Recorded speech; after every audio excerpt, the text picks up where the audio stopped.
બહાર આવો જ્યારે મસ્ત મજાનો વરસાદ પડી રહ્યો હોય અને જો આવી ગરમા ગરમ અડદની લીલી દાળ મળી છે અને એની સાથે ગરમા ગરમ બાજરીનો રોટલો હોય ને તો બીજું કંઈ જ ના જોઈએ.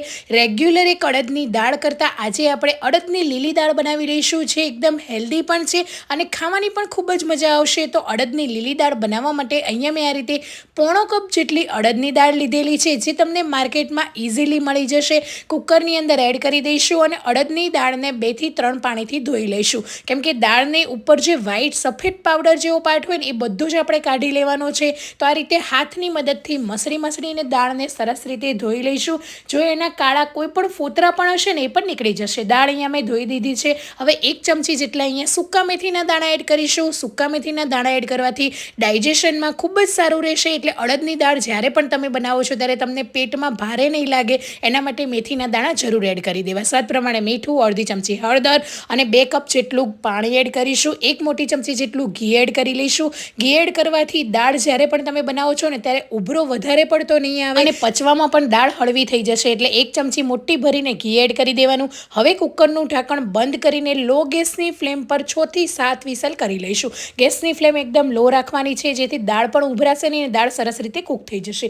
હવે અડદની લીલી દાળ બનાવવા માટે અહીંયા મેં આ રીતે પાલક લીધેલી છે. પાલકને મેં અહીંયા આખા પાનને પહેલાં તો ધોઈ કાઢ્યા છે અને ધોઈને એની પતલી જે કૂણી દાંડલી હોય ને એ આપણે લેવાની છે. એની સાથે એકલા પાનનો ઉપયોગ નથી કરવાનો.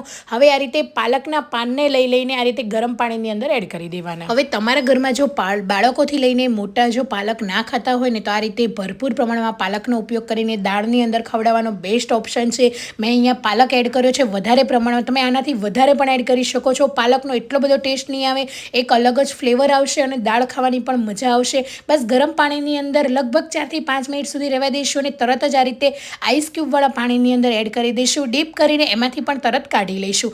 આ રીતે કરવાથી જે પાલકનો ગ્રીન કલર છે ને એ એવો જ જળવાઈ રહેશે. તમે ડાયરેક્ટ પીસીને જો એડ કરશો ને પાલકને કાચી, તો તમે જ્યારે દાળ બનાવશો ને ત્યારે થોડો કાળો કલર જેવો થઈ જશે. જો તમારે ગ્રીન રાખવો હોય ને તો આ રીતે પાલકને બ્લાન્ચ કરીને જ એડ કરવાનો.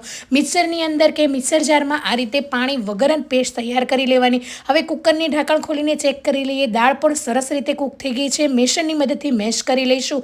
અડદની દાળની અંદર થોડા દાણા હશે ને તો ખાવાની મજા આવશે. એટલે એકદમ આપણે બ્લેન્ડરથી બ્લેન્ડ નથી કરવાની. આ રીતે મેશરથી મેં અહીંયા મેશ કરી દીધી છે. તમે જોઈ શકો છો ક્યાંક દાણા પણ દેખાઈ રહ્યા છે અને ક્યાંક પીસાઈ પણ ગઈ છે. હવે એક કડાઈની અંદર તેલને ગરમ કરી દઈશું. વઘાર કરવાનો છે હવે આપણે અડદની લીલી દાળનો.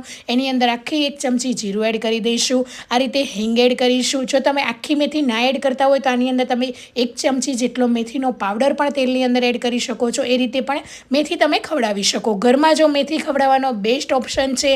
આ રીતે જ્યારે પણ તમે દાળ બનાવતા હોય, દાળ ઢોકળી કરતા હોય ત્યારે આખી મેથી એડ કરી દેવાની કે મેથીનો પાવડર. હવે અહીંયા બધા જ સૂકા મસાલા એડ કરી દેવાના છે. 1 સૂકું મરચું અને 2 મોટી ચમચી જેટલી અહીંયા આદુ, લસણ અને મરચાંની પેસ્ટ એડ કરી દઈશું. આ દાળના વઘારની અંદર આપણે બીજું કંઈ જ નથી એડ કરવાના. હું આની અંદર ટામેટાં, ડુંગળી કંઈ જ નથી એડ કરતી. બસ આ રીતે લસણ, આદુ, મરચાંનો જ વઘાર કરવાનો છે. આનાથી એટલો સરસ એવો દાળનો ફ્લેવર આવશે. પહેલાં તો બધી જ વસ્તુને સરસ મજાની મિક્સ કરી લઈશું અને આ રીતે કાચું ના રહેવું જોઈએ આદુ, લસણ, મરચાં, એ વાતનું ખાસ ધ્યાન રાખીશું. અને ઉપરથી ફ્રેશ મીઠા લીમડાના પાન એડ કરી દઈશું અને બધી વસ્તુને સરસ રીતે લો ગેસની ફ્લેમ પર સાતળી લઈશું. તો આ રીતે આદુ, લસણ, મરચાં સતળાઈ જાય ને લગભગ 2 થી 3 મિનિટ થશે અને તરત જ બધી જ વસ્તુ સરસ રીતે કૂક થઈ જશે. તમે જોઈ શકો છો મસ્ત મજાનો કલર પણ ચેન્જ થઈ ગયો છે. તો હવે જે આપણી બાફેલી અડદની દાળ હતી ને એ આપણે બધી જ એડ કરી દેવાની છે. તો આ રીતે દાળ એડ કરી દેવાની. પહેલાં આની અંદર મેં અહીંયા અત્યારે પાણી નથી એડ કર્યું. પહેલાં બધી જ દાળ એડ કરી દઈશું અને પહેલાં તો છે ને એને મસાલા સાથે સરસ મજાની મિક્સ કરી દઈશું. મિક્સ થઈ જાય એટલે હવે આપણે પાલકની જે બનાવેલી પ્યુરી હતી ને એ આપણે પાછળથી એડ કરીશું. તેલમાં નથી એડ કરવાની. તેલમાં એડ કરશો તો પણ જે કલર છે ને એકદમ ડાર્ક થઈ જશે, કાળા જેવો થઈ જશે.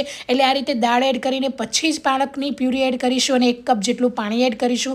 જેટલી દાળ તમને ઘટ કે પતલી પસંદ હોય એ રીતે તમારે એડ કરવાની. હવે ગેસની ફ્લેમ હાઈ રાખીને એને 3 થી 4 ઉભરા આવે ને ત્યાં સુધી એને ઉકાળી લેવાની. તો તમે જોઈ શકો છો મસ્ત મજાની દાળ ઉકળી રહી છે.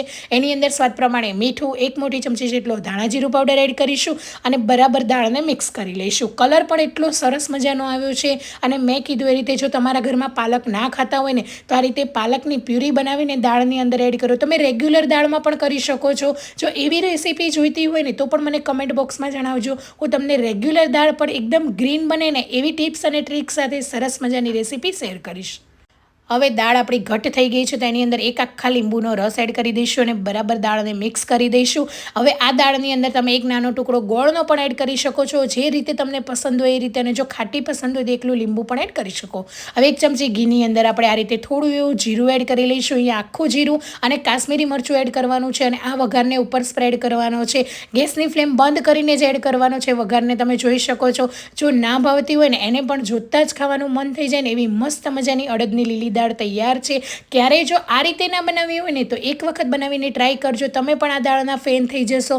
રિઝલ્ટ તમારી સામે છે, તમે જોઈ શકો છો કેટલી મસ્ત મજાની બની છે. અને અત્યારે આવા ઠંડકવાળા વરસાદી વાતાવરણની અંદર તો આવી દાળ અને જો બાજરીના રોટલા સાથે ખાવાની મજા આવે ને એવી તો બીજી કંઈ જ મજા ના આવે. એકદમ ગરમા ગરમ હોય ને ત્યારે જ તમે ખાઈને એન્જોય કરો અને બનાવીને મને કમેન્ટ બોક્સમાં જણાવજો કે કેવી લાગી તમને આજની અડદની લીલી દાળની રેસીપી. જો વઘારને પણ આ રીતે ઉપર સ્પ્રેડ કરીને ખાશો ને તો એની મજા જ કંઈક અલગ થઈ જશે. તો તમે પણ ટ્રાય કરો. Thank you.